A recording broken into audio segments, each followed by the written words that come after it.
घटना तो होगी। व्यक्ति विशेष तौर पे जन्म से लेकर मृत्यु तक खाली अगर आज़ाद रहे तो हर बात का जवाब देगा। जैसे हमारे ब्लड के अंदर कोई चीज़ कोई रोग चला जाता है तो सफ़ेद रक्तकण होते हैं वाइट ब्लड से, वो फाइट करते हैं। तो अहिंसा या गांधीवाद जो बात करते हैं तो आज़ाद वो व्यक्तित्व का ही नतीजा है। जैसे में हम लोग का स्लोगन है कि जब जब अहिंसा दम तोड़ती तब तो आज़ाद जन्म लेता है। तो आज़ाद आक्रमण का आंख दिखाओगे तो आंख निकाल लूंगा, वहाँ उंगली दिखाओगे हाथ उखाड़ दूंगा, मानसिकता का हिंदुस्तान पर वो पुरुषार्थ समाप्त हो चुका है। अगर हम राम कृष्ण परशुराम को बिलोंग करते हैं तो उसमें गांधी या बाकी लोग नहीं आते। हम लोग गांधी के आसपास ही गांधी ही पूजा जा रहा सीता कोर्ट के बाहर गांधी, कोर्ट के अंदर गांधी, और रोड सड़क गांधी के नाम पे। तो कहीं ना कहीं उसको नाराजगी का नतीजा है कि आज़ाद जैसे लोग, चाहे भगत सिंह हो, चाहे रासबिहारी घोष हो, चाहे वो चाफिकर बंधु हो, चाहे वो मंगल पांडे हो, झांसी की रानी, कहीं दिखाई देते नहीं। चाहे उधम सिंह तक, इनका कहीं जिक्र नहीं होता। जिक्र होता है सिर्फ वही जो आज जो गांधी साथ में रहे। ये ठीक नहीं है। यानी माँ भारती के कोख को लगता है गांधी से कोई पैदा नहीं हुआ। हमारे मूल तो उद्देश्य वही है ना। गांधीवाद की का देन है कि लगता है गांधी की तरह कोई पैदा नहीं हुआ, यानी न भूतो न भविष्य हो, यानी माँ भारती के कोख को बांझ बनाने का षड्यंत्र है गांधीवादियों का। बस गांधी वही है, वो ठीक नहीं है। वही कहने की मैंने कोशिश कर रहा हूँ, फिल्म माध्यम से बताने की कोशिश करेंगे हम लोग। लेकिन जैसे हम कहते हैं कि हम जितना अहिंसावादी हो उतना ज्यादा अच्छा, तो क्या आप इस बात को मानते नहीं? अहिंसा मतलब क्या हो गया? अहिंसा का औचित्य क्या होता है? आज की तारीख को आपको आंख दिखाए, कमजोर होगी तो आप चुपचाप बैठ जाओगी, अहिंसा है। मजबूत होकर आक्रमण करोगी। तो आज की तारीख में कई जो चीजें, जैसे रामकृष्ण परशुराम अगर अहिंसा होते तो उनका हम तुलना नहीं करते हम लोग। राम बात क्यों करते हैं? रावण पर आक्रमण किया। परशुराम को नाम क्यों लेते? 36,000 बार संहार किया और पृथ्वी पे कई लोगों का। तो ऐसे कृष्ण ने किया है, लेकिन वो बाकी लोगों ने नहीं आता। गांधी संहार किसका किया? एक सीमा तक ही आप सहन शक्ति आपकी होती है, वो भी कमजोर। अगर आपको कहते हैं मजबूरी का नाम महात्मा गांधी, मतलब क्या? आप मजबूर हो, कमजोर हो, आप ताकतवर नहीं हो, तभी आप किसी का इलाज नहीं कर सकते। लोकतंत्र का बड़ा खामियाजा आज की तारीख में यही है कि सेक्युलरिज्म के नाम पे, लोकतंत्र के नाम पे, समान शिक्षा न होने के बाद में हर आदमी को वोट का अधिकार है। अगर मैं एजुकेशन बराबर नहीं है, मैं अपने शहर के बाहर नहीं गया हूँ, गाँव के बाहर नहीं गया हूँ, तो मेरा हो ज्ञान जो दुनिया घूम के आया हुआ, दोनों को वोट कैसे हो सकता है? एजुकेशन बराबर नहीं है तो कहीं ना कहीं मेरिटोक्रेसी होनी चाहिए। लोकतंत्र, सुभाष चंद्र बोस ने भी कहा था कि आज़ादी की अगर मिलती है तो 35 साल तक मिलिट्री शासन होना चाहिए, ताकि सब लोग समान शिक्षा करें, तो आदमी एक दूसरे के बराबर होगा। लिटरेसी की जो समस्या है, कई समस्याएं कहने के बाद हम बैठे बात तो कर रहे हैं। हम मान लो हमारे हमको रोकने की कोशिश कर रहे हैं अंतर्राज्यीय गिरोह कि हम राजपुत्र न बनाए, हमारे वेबसाइट हैक कर रहे हैं, हमारी सारी चीज़ें उठा ले रहे हैं, जब डालते हैं लोड करते हैं उठा लेते हैं, हमारे बारे में मतलब जो अनाप शनाप चीज़ें वो लोग कॉपी पेस्ट कर डाल रहे हैं, जो ठीक नहीं है। क्या ये जो हैक कर रहे हैं और जिस तरीके से हमारी वेबसाइट्स और ये सब आपकी हैक कर रहे हैं, तो क्या इससे आपको और प्रोत्साहन मिल रहा है कि डेफिनेटली और आगे? ये धर्म युद्ध है ये। हम लोग धर्म युद्ध की तरफ, यानी सनातनता के प्रचार प्रसार करने के लिए जो भी हो बन पड़ा, आज़ाद की वजह से, आज़ाद के लिए हम लोग कर रहे हैं। मतलब ये और प्रोत्साहन मिल रहा है आपको? ताकत, हाँ, इसमें कोई तरह नहीं। ये धर्म युद्ध है, उसको धर्म युद्ध लड़ेंगे और जीतेंगे हम लोग। भारतीयता का प्रचार प्रसार दुनिया, जैसे आज की तारीख लोग कहते, किसी ने मुझे कुछ देर पहले पूछा कि 26 भाषा में पिक्चर क्यों बना रहे, तो मेरा ये मानना है कि हम लोग इंग्लिश फिल्में देखते हैं, नीचे सब टाइटल लिखा होता है, पिक्चर समझ में नहीं आती, ऊपर एक आंख रहता है नीचे रहता है, ठीक। तो हम लोग आज की तारीख में, तो इसके बावजूद भी उनकी परंपराओं को निभा रहे हैं। वेस्टर्न कल्चर, माँ बाप के साथ में रहना, माँ बाप के साथ जिंदगी बिताना, माँ बाप के लिए मर जाना, अपने पूर्वजों को गर्व करना, ये चीज़ें धीरे धीरे धीरे धीरे समाप्त हो रही है। ये वेस्टर्न कल्चर, हमारा कल्चर नहीं है। तो ये हम उसको अपनी भाषा को, जो भी राष्ट्रपुत्र है, नहीं बच्चा अपने देश पैदा होने वाला राष्ट्रपुत्र होता है। तो पुत्र का मतलब ये होता है कि राष्ट्र निर्माण, जाति समाज जो भी उनका चीज़ें हैं, परिवार, सबके लिए काम करना, वो जाके बनता है देश। और हम घर में नहीं रहें, घर में अपने बाप परिवार का सेवा नहीं करेंगे, अपने पड़ोसी से रिश्ता नहीं रखेंगे, लेकिन चाहेंगे कि पाकिस्तान में आक्रमण हो, अरे पहले यहाँ की समस्या समाधान करो। आक्रमण करने सैनिक है तो सिर्फ जिस तरह लोग सब कहते हैं कि भाई सैनिक और किसान और का खाली अनाज पैदा करना है, सैनिक का बॉर्डर में काम नहीं है, और भी लोग हैं। हम हैं तो सैनिक, हमें तो किसान है, हम अनाज नहीं खरीदे किसान को पूछेगा नहीं, हम प्रोत्साहन देते सैनिक वहाँ खड़े, हमारी रक्षा के सैनिक हैं, हम ना होते तो कोई जरूरत नहीं होती आज की तारीख में। ऐसी कई चीज़ें हैं जो हम राष्ट्रपुत्र के माध्यम से कहने की कोशिश करेंगे, कर रहे हैं। तो ये जो आज़ाद, चंद्रशेखर आज़ाद का जो राष्ट्रपुत्र में अब एक छोटा सा कहने की हम कोशिश कर रहे हैं राष्ट्रपुत्र के जरिए, तो क्या सच में हम चंद्रशेखर आज़ाद जो कि बहुत सारी जगहों पे या बहुत कभी उनको सम्मान जो नहीं मिला और हम इस फिल्म के माध्यम से आप देना चाह रहे हैं, तो वो ही आपका एक मोटिव है जी। तो इसके बारे में कुछ बताइए। तो मैंने पहले कहा कि आज़ाद को जो सम्मान नहीं मिला, जो स्थान नहीं मिला, इसको हकदार थे, वो दिलाने की हमारी पहली कोशिश है। दूसरी बात, इस देश के ऊपर देश के पड़ोसियों की वजह से जो भी आसपास, चाहे पाकिस्तान हो चाहे बांग्लादेश हो, भी कई लोग जिनका आक्रमण करते हैं, कहने के दबाने की कोशिश करते हैं। अगर गांधी के बदले इस देश का चेहरा सुभाष चंद्र बोस होते या चंद्रशेखर आज़ाद होते, किसी की औकात नहीं होती किसी पड़ोसी किसी भी और राष्ट्र की हमारे पर आंख उठा के देख सके। अब मोदी साहब जो आए हैं, कोई वातावरण बन रहा है, उसका परिणाम क्या होगा तो वक्त बताएगा।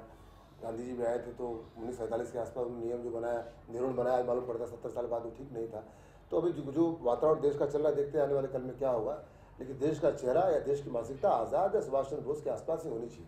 सही मायने में राष्ट्रपति देश को चलाता है। कोई 100-150 साल पहले पैदा हुआ इंसान राष्ट्रपिता के रूप में स्थापित हो जाए और जीवन में हर आंदोलन असफल करने के बाद वो सम्मान दे के उसको उसके रास्ते पर चलने की कोशिश करें, ये कहीं से ठीक नहीं है। वो सारे महापुरुषों का अपमान है जिन्होंने योगदान इस देश की पुनर्निर्माण में रहा है। तो गांधी जी के नियमों पे जो भी चल रहे हैं, क्या उसको आप गलत मानते हैं या गांधी जी तो खुद हर 2 साल में नियम चेंज करते थे। शुरू से लेकर 1915 से, यहाँ जब जनवरी 1915 में आए, 1947 तक आज़ादी के बाद भी गांधी की अहिंसा में जितने लोगों की मौत हुई उतनी हिटलर की भी साथ मौत नहीं हुई। 130 लाख लोग की मौत हुई है। और आज़ादी के बाद नोआखाली कांड तक भी, यानी बंटवारे के दरमियान 20 लाख लोगों की मौत होना, करोड़ों लोगों को दरबदर होना। तो उसके बाद देश के टुकड़े भी हो जाना, छोटे से कश्मीर के लिए युद्ध कर रहे हैं, पूरा पाकिस्तान चला गया, उसको कोई बोलने वाला नहीं। अगर आपने कहा, अगर किसी भी देश के नायक के किसी निर्णय की वजह से कुछ साल चलने के बाद पता चलता है कि निर्णय ठीक नहीं था, उससे प्रश्न होना चाहिए, उससे भी चर्चा होनी चाहिए, गांधी पर पुनर्विचार होना चाहिए। ये हमारा थॉट है। अच्छा, राष्ट्रपुत्र आपने संस्कृत में भी रिलीज होने वाली है, तो ये शायद दूसरी फिल्म होगी संस्कृत में, तो इसके बारे में बताएं, आप कैसे आपके दिमाग में आया कि इसे संस्कृत में भी रिलीज करना चाहिए? आज़ाद के व्यक्तित्व जाना तो संस्कृत के विद्यार्थी थे और प्रकांड विद्वान थे, जबकि 25 साल में उनकी शहीद हो गए थे, वीरगति हो गई थी। लेकिन संस्कृत को लेकर जो उनका लगाव था, उसने कहीं न कहीं मुझे भी, मैं भी आज़ाद हूँ, तो मुझे भी कहीं न कहीं उनसे मोहब्बत हुई, उनकी चीज़ जानना। जब मैं संस्कृत पढ़ा, संस्कृत शब्दों का इस्तेमाल किया, तो मुझे मालूम पड़ा कि आज की तारीख में लोग तमिल, तेलुगु, मलयालम जैसी कठिन पिक्चर को डब करके सुनते, देखते, जानते हैं। कठिन शब्द है। अगर आप संस्कृत शब्दों को सुनेंगी, या जैसे मैंने कुछ श्लोक भी कहा आपको, और तमिल, तेलुगु, मलयालम सुनेंगे तो आपको संस्कृत आसान लगेगा। संस्कृत देव भाषा है, भारतीय भाषाओं की जनक है, जननी है संस्कृत। उसको पीछे करके दूसरी भाषाओं फिल्म बनाना, बाहर की भाषाओं, फ्रेंच, जर्मन, डच, बाहर जितनी भर जो लैंग्वेज, उस लैंग्वेज पे काम करना, वहाँ जाके पुरस्कार लेना, अपनी जननी को भूल जाना कहीं ठीक नहीं है। तो मेरी भी कोशिश है कि इसी बाहर राष्ट्रपुत्रम, उसका नाम है राष्ट्रपुत्रम फिल्म का, संस्कृत में लेके आऊँ। भले उसका परिणाम क्या होगा मैं नहीं जानता हूँ, लेकिन लोगों को मैं देने की कोशिश करूँगा, दिखाने की कोशिश करूँ, ये अपनी पहचान है, ये हमारा इतिहास है।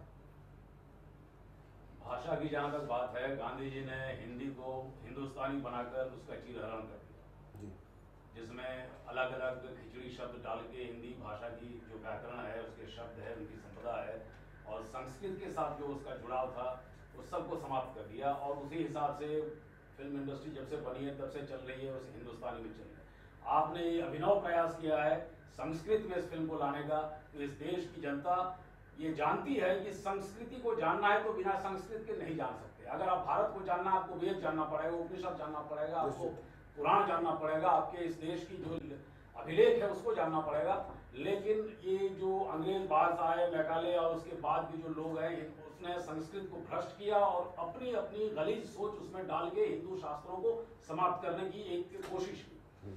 तो मैं तो ये आशा करता हूँ कि इस फिल्म के बाद फिल्म के और संस्कृत की भाषा के संबंध में कुछ लोगों की जागरूकता बढ़े, और इस काम के आपको सराहनीय काम है, ये सब पूरी जनता कहेगी। लेकिन अभी जो फिल्म का टारगेट ऑडियंस है वो युवा, कहते हैं कि युवा फिल्म देखती है। युवा कौन है, इस पे भी विचार अलग अलग चल रहे हैं। कुछ लोगों का कहना है कि आयु से डिपेंड होता है कि युवा कौन है। आयु से कभी युवा नहीं हो सकता, 70 साल का आदमी भी युवा हो सकता है और 20 साल का लड़का भी बूढ़ा हो सकता है।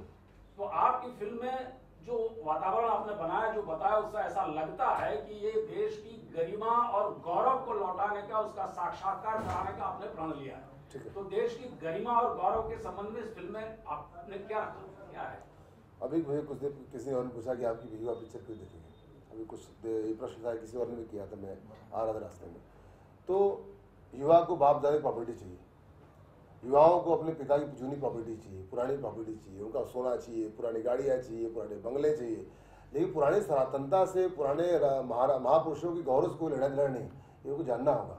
अगर आपको अपने बाप दादा के संपत्ति की जरूरत है पुरानी, तो आपको उन संपत्ति को जानना पड़ेगा जो भारतीय की धरोहर रही है, जो भारतीयता की, सनातनता की जो पहचान, जो धरोहर है, वो भी आपको मानना पड़ेगा। नहीं तो आपको छोड़ना पड़ेगा देश, छोड़ना पड़ेगा राष्ट्र, और आपको सिर्फ बाप दादा संपत्ति चाहिए, उनके आपको संस्कार भी चाहिए, उनको सामाजिकता भी आपको चाहिए, वो लेना होगा और उसमें सहभागी होकर उसको आगे ही बढ़ाना होगा आपको। ना मैम कुछ पूछना क्या? सर एक लास्ट सवाल है, आज अभी जो इस समय पे जो फिल्में रिलीज हो रही है, जैसे सेक्स ओरिएंटेड है, बेगम जान जैसी फिल्में हैं और उसके बारे में, मतलब इस तरीके की फिल्मों के बारे में आप क्या कहेंगे? ये लोग, कोई कहता है मेरी प्रेम कहानी है, कोई कहता है मेरी माँ की प्रेम कहानी है, कोई भारतीयता से मतलब नहीं। जो चीज़ व्यक्तिगत होनी चाहिए वो व्यक्तिगत होनी चाहिए। जिसमें जैसे संदेशात्मक मूवी बनना बंद हो गया, लोग करना नहीं चाहते, टांगे दिखाते किसी के बारे में बोलना ठीक नहीं है। वो लोग पब्लिक उनको अपमानित भी कर रही, देख भी रही है, देख भी नहीं रही है। लगातार पीछे फिल्में, हिंदी फिल्म पिक्चर तो 99% फ्लॉप है।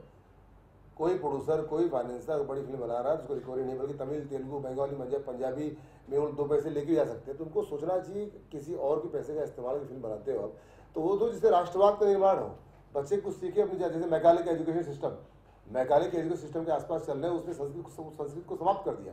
जब बाहर की कोई चीज़ को हम जगह देते हैं तो हमारी अपनी चीज़ तो स्थान होना चाहिए। तो वही आज की तारीख में जो सेक्स फिल्में है, वल्गरिटी है, इसको व्यक्तिगत तौर पे घर में इस्तेमाल करो, बाहर वही दो जो आपकी जवाबदारी है। ये सनातनता ही है ना। आपके ऊपर ऋषि मुनि के बारे में जानना चाहते हैं, क्यों राजा याद की बात, विक्रमादित्य के बारे में बात करते हैं, भास कालिदास की बात करते हैं, क्योंकि उनसे प्रभावित है। उसके बदले आज का कोई फिल्म मेकर को उनकी जगह दे दो, क्या उनके बारे में जानना चाहेंगे हम? क्यों नंगा था, पुंगा था, वही काम कर रहा था। तो हम उनके जो व्यक्तित्व को जो पसंद करके आगे बढ़ते हैं, जो अपनाने की कोशिश करें, वही व्यक्तित्व है। धन किसी पास है, धन उनको हो जाए इस रास्ते से, वो ठीक नहीं।